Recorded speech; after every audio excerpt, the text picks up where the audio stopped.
My wife cheated on me for 3 months and lied to my face every single day. I knew everything but didn't say a word. Because I wanted the lesson I'd teach her to be perfect. Now she's begging for my forgiveness while I'm starting a new life. Let me tell you exactly how I did it. Hello, if you're subscribed, let's jump right into the video. This story will make you furious, but justice will be served in the end. Ready? Let's go. Let's hit that like button right off the bat.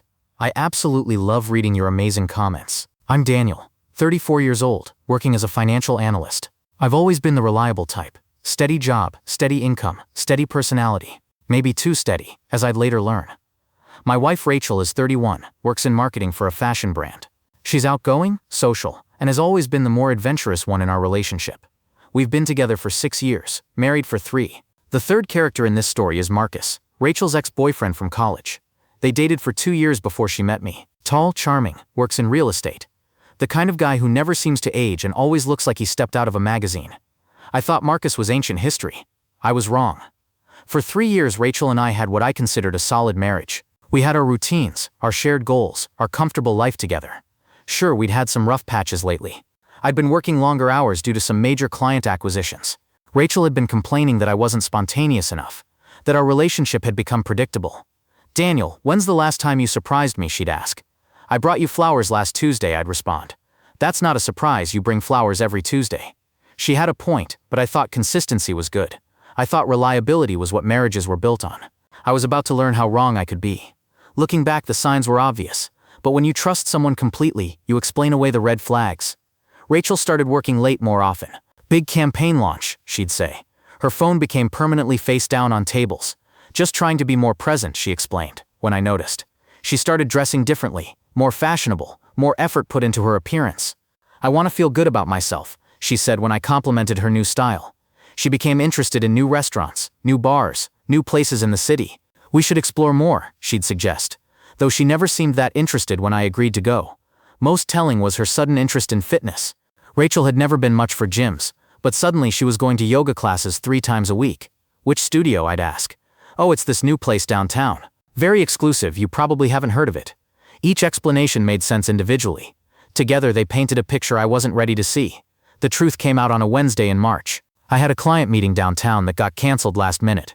So I decided to grab lunch before heading back to the office. I was walking past this trendy café called Brew and View when I saw them through the window. Rachel and Marcus, sitting at a corner table, leaning in close like lovers do. Her hand was on his arm. He was whispering something that made her laugh.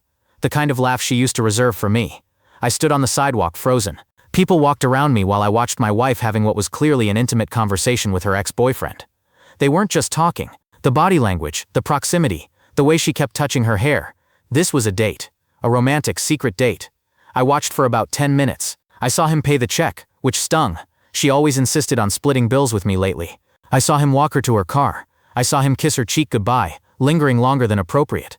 Then I saw Rachel check her phone and type something quickly before driving away. 20 minutes later, my phone buzzed. Working late again tonight. Don't wait up. Love you. That text message was when I realized my wife had become someone I didn't know at all. When Rachel came home that night at 11 p.m., I was ready for a fight. How was work? I asked, watching her face carefully. Exhausting, she said without meeting my eyes. This campaign is killing me. We were in meetings all day, then had to review materials until late. What kind of meetings? Oh, you know, boring marketing stuff, strategy sessions, creative reviews, nothing you'd be interested in. She was lying so smoothly, so casually. I realized this probably wasn't the first time. Did you grab lunch today? I asked. Just ate at my desk. Didn't have time to go anywhere. Another lie, delivered without hesitation. I was about to confront her right then. The words were on the tip of my tongue. I saw you with Marcus today. But something stopped me. Maybe it was pride, maybe it was strategy, but I decided to wait. I wanted to understand the full scope of what was happening before I acted. That decision changed everything. Over the next 2 weeks, I became someone I never thought I'd be, a detective investigating his own marriage. I started paying closer attention to Rachel's schedule. Her late nights at work happened exactly 3 times a week, Tuesday, Thursday, and Saturday. Very regular for such a demanding, unpredictable campaign. I checked our phone records online. Rachel had been texting and calling a number I didn't recognize, but the pattern was obvious. Messages throughout the day, calls that lasted 20 to 30 minutes, usually when she was supposedly at work or at yoga. I reverse looked up the number. It was Marcus. I started checking her social media more carefully. Rachel had always been active on Instagram, but recently her posts had become more photos of herself looking glamorous, captions about living life to the fullest and embracing new adventures. None of her recent posts included me. The most damning evidence came from our shared calendar. Rachel had blocked out time slots for yoga and work events, but when I cross-referenced them with her company's actual schedule, I knew her assistant, none of the work events existed. By the end of week 2, I had a clear picture. Rachel was meeting Marcus at least twice a week, sometimes 3 times. They'd go to cafes, restaurants, sometimes just walk in parks. She'd created elaborate lies to cover each meeting.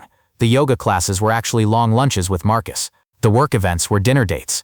The late meetings were evening walks or drinks. She'd been living a double life for what I now realized was probably months, not just the 2 weeks I'd been paying attention. Most painfully, she'd been coming home to me after these dates and acting completely normal, asking about my day, making dinner plans, talking about our future together.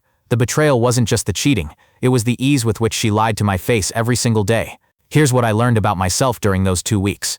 I was capable of emotions I'd never experienced before. The initial shock gave way to a deep, cold anger, not the hot, explosive kind, the calculated, patient kind.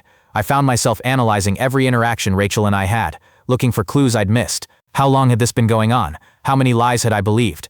But the emotion that surprised me most was relief. For months, I'd been feeling like something was off in our marriage. Rachel seemed distant, distracted, less interested in our relationship. I'd been blaming myself, thinking I wasn't exciting enough, romantic enough, successful enough. Now I knew it wasn't about my inadequacies. She'd simply chosen someone else. That realization was liberating and devastating at the same time. By week 3, I'd made a decision. I wasn't going to confront Rachel immediately. I was going to let her continue her charade while I prepared for what came next.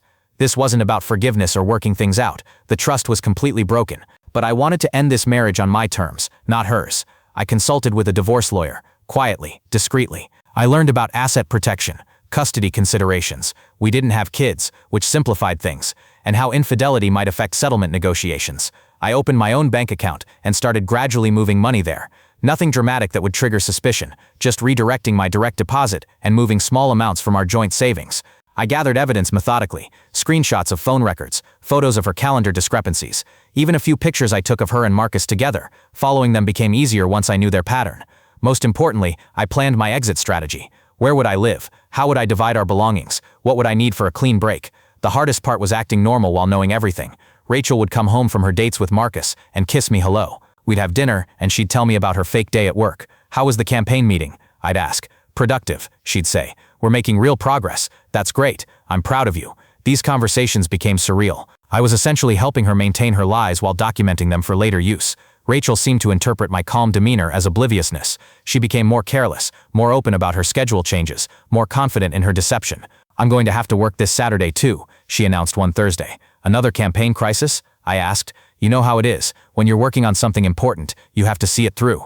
The irony was crushing. The plan to wait indefinitely changed on a Friday evening in April. Rachel came home from work genuinely late. I could tell because she was actually tired and stressed, not glowing like she usually was after her meetings. Rough day? I asked. The worst, she said, collapsing on the couch. The campaign got killed. 3 months of work, down the drain. The client pulled out completely. She looked genuinely upset, and for a moment, I felt sorry for her. This was the woman I'd fallen in love with, vulnerable and real. Then she continued, at least I have my yoga classes to look forward to. They're the only thing keeping me sane right now. She was using her fake yoga classes, her dates with Marcus, as comfort while talking to me about her real problems. The audacity was breathtaking. That's when I knew I was done waiting. I gave myself 1 more week to finalize everything. I signed the lease on a new apartment. I arranged for movers. I transferred the last of my personal assets to my individual accounts. Most importantly, I planned the revelation. I wanted Rachel to discover my knowledge of her affair in a way that would make the biggest impact. I didn't want a screaming fight or an ugly confrontation. I wanted her to understand that her deception had consequences. On Thursday night, I told Rachel I had to work late the next day. Big presentation, I said. Might not be home until after midnight. That's fine, she said, already texting on her phone. I think I'll have a girls' night. Haven't seen Jenna in forever. Jenna was her cover story for Marcus Dates. I'd called Jenna weeks ago to confirm she hadn't seen Rachel in months. Perfect. On Friday, I left work at my normal time but didn't go home. Instead, I went to my new apartment to do some final preparations. At 7 p.m., I drove to Café Luna, the upscale restaurant where Rachel and Marcus were having dinner. I'd followed them enough to predict their pattern. I didn't go inside. Instead, I sent Rachel a text. Left something at the office, heading back to get it. Might grab dinner near work. Love you. Then I waited. At 8:30, I saw them leave the restaurant together, holding hands openly now that they thought I was safely across town. I followed them to Marcus's apartment building and watched Rachel go inside. That's when I sent the second text. Change of plans. Presentation moved to Monday. Coming home now. I drove home and waited. At 10:15 p.m., Rachel burst through the door, looking frazzled. "You're home early," she said, slightly out of breath. "Yeah, the client rescheduled. How was girls' night with Jenna?" "Great. We went to that new sushi place downtown. You'd hate it. Too trendy." I nodded sympathetically. "Sounds fun. I'm glad you had a good time." She smiled and kissed my cheek. "I'm exhausted. Going to shower and go to bed." As she headed upstairs, I called out, "Oh, by the way, Jenna called the house phone looking for you around 8. Said she'd been trying your cell. Must be having phone problems." Rachel froze on the stairs. "She called here?" "Yeah." Seemed confused when I said you were out with her. I told her you must be planning a surprise or something. The color drained from Rachel's face. "I should call her back." "Good idea." She seemed worried.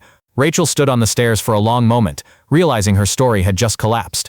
"Daniel," she started. "Yeah, I need to tell you something." "Sure. What's up?" The next 30 seconds of silence were the loudest of my life. Rachel came back downstairs and sat across from me in our living room. She looked like she was going to be sick. "I haven't been honest with you," she said. "About what?" "Tonight, I wasn't with Jenna." "Where were you?" Another long pause. "With Marcus."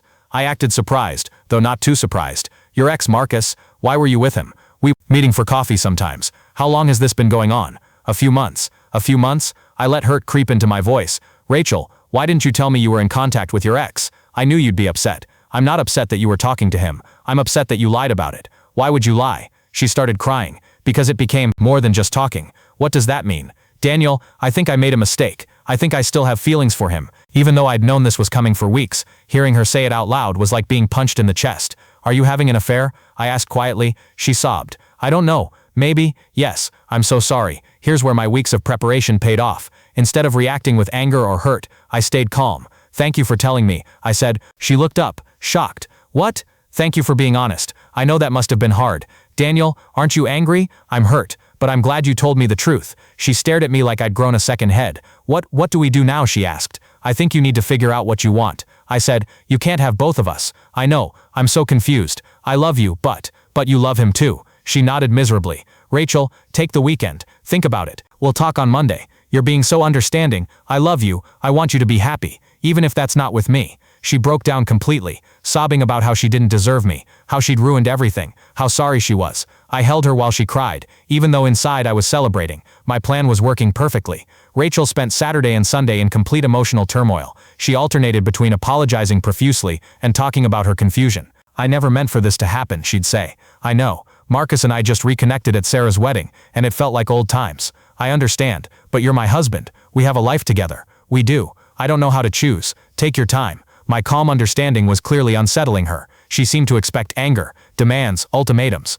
Instead, I was giving her space and support. What she didn't know was that I'd already made the choice for both of us. On Monday morning, Rachel came downstairs dressed for work, looking like she hadn't slept all weekend. "Daniel, I've been thinking." "Yeah? I think I want to try to work things out. With us. I want to stop seeing Marcus and focus on our marriage." I nodded thoughtfully. "Are you sure? You seemed pretty conflicted." "I am conflicted, but you're my husband. We made vows. I want to honor them. That means a lot to me, Rachel." She looked relieved. "So we can try? We can get past this? I think we should talk more when you get home from work tonight. Really sit down and figure out how to move forward." "Okay, yes. I love you, Daniel. I love you too." She kissed me goodbye and left for work, looking lighter than she had all weekend.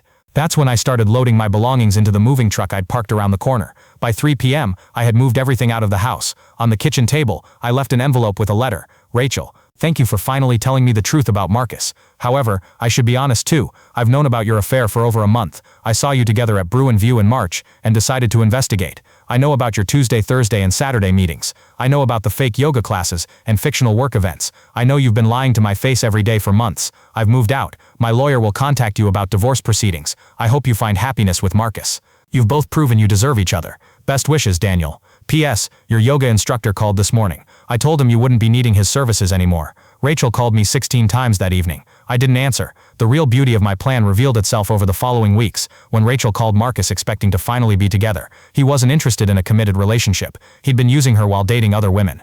She discovered I'd protected all my assets and documented everything for the divorce. Most painfully, our mutual friends weren't sympathetic. Sarah revealed that Rachel had been planning the chance encounter with Marcus for months. Jenna admitted she'd been covering for Rachel's fake girls' nights for over 6 months. My divorce was final. Rachel lost the house, Marcus, and most of our mutual friends. She reached out asking to grab coffee and talk. I politely declined. I'm now living downtown, dating an amazing woman named Claire, and have never been happier. Rachel learned that actions have consequences. She chose Marcus over me, and I simply made sure she got exactly what she chose. Nothing The best revenge wasn't hurting Rachel, it was building a life so much better without her, that I never looked back. Thanks for this story. What would you have done if you caught your partner cheating? I'm curious in the comments. Don't forget to like, subscribe so you don't miss these drama stories. See you in the next video.